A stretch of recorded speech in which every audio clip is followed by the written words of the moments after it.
The US government is the most bankrupt government in the history of the world. At $19.9 trillion, nothing even comes close. The next closest are the EU and Japan with approximately $9 trillion in debt, not even half as much as the US. And when you add up all US government debt and liabilities, which are things already spent but which need to be paid for in the future, it works out to somewhere between $100 and $200 trillion. The reason there's such a big gap in estimates is because the US government hasn't actually been audited properly in roughly 27 years. The thing is out of control. No one even knows what's going on. Even the Department of Defense, stationed at the Pentagram, has said it has no idea what happened with $6.5 trillion. Yes, trillion. But if you take the lowest estimate of the US government's debt and liabilities of $100 trillion, that works out to over $300,000 for every man, woman, and child in the US. A family of 4 has over $1 million in government debt and liabilities overhanging it. Do you know many families that can afford to pay back $1 million? Neither do I, especially with half of Americans currently living paycheck to paycheck. That means there will be a massive collapse at some point, and soon. Things can sometimes stay irrational longer than you can stay solvent, but they can't stay irrational and mathematically impossible forever. And for this reason, the US government is now trying to find anything it possibly can to steal from its tax slaves to stay alive just a little while longer. And it was only a matter of time until they zeroed in on cryptocurrencies. It seems a day doesn't go by without the bureau rats in Washington District of Criminals trying to steal, extort, kidnap, or kill people. The latest is called the Combating Money Laundering, Terrorist Financing, and Counterfeiting Act of 2017. Forget for the moment that the biggest financier of terrorism at the moment is Donald Trump, who recently inked a deal to sell $110 billion in arms to the Saudi Arabian government.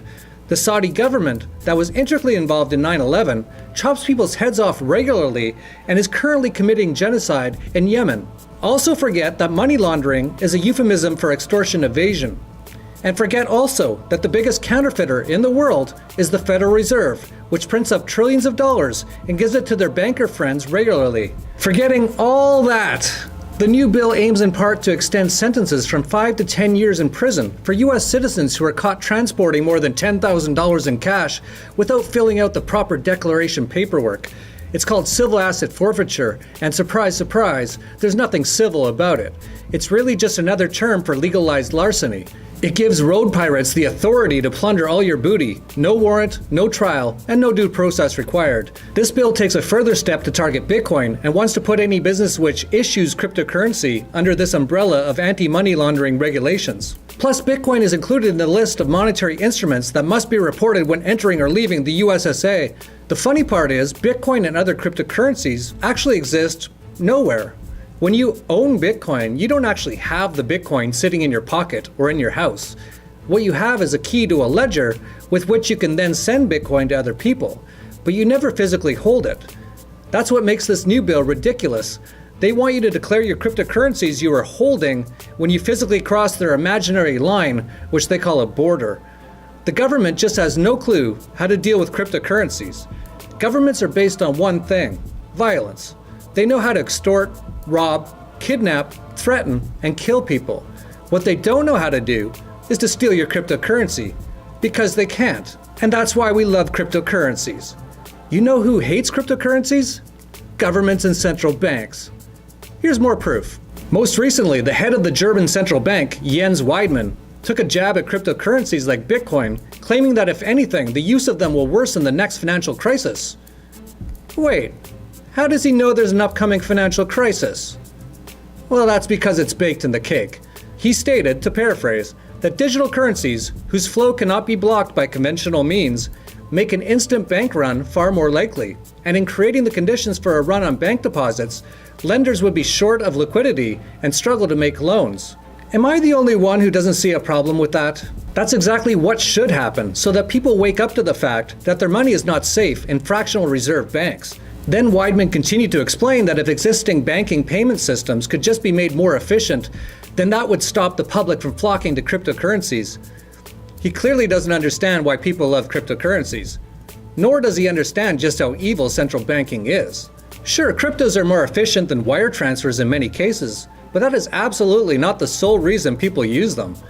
Rather, most people are attracted to their structure, or lack thereof, the fact that many are decentralized. People have more confidence in decentralized payment systems because they aren't attached to a physical headquarters that could be attacked by violent government thugs.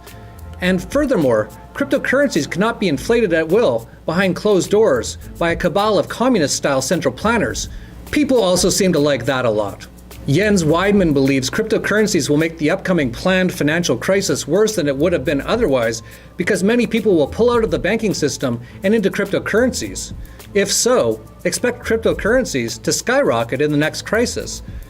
The best coverage of cryptocurrencies in the world is in the Vigilante newsletter, and you can subscribe in the links down below, where we've been covering them since 2011 and gained subscribers more than 100,000%. Or, if you still aren't sure about cryptocurrencies, watch my free 4-video tutorial in the links below, where I explain why it's so important to have some exposure to cryptocurrencies. In this video alone, we've already described how the US government is trying to figure out how to steal your cryptocurrencies, and the German central bank is already front-running the next financial crisis and trying to blame it on cryptocurrencies. Why do they care so much about this computer money?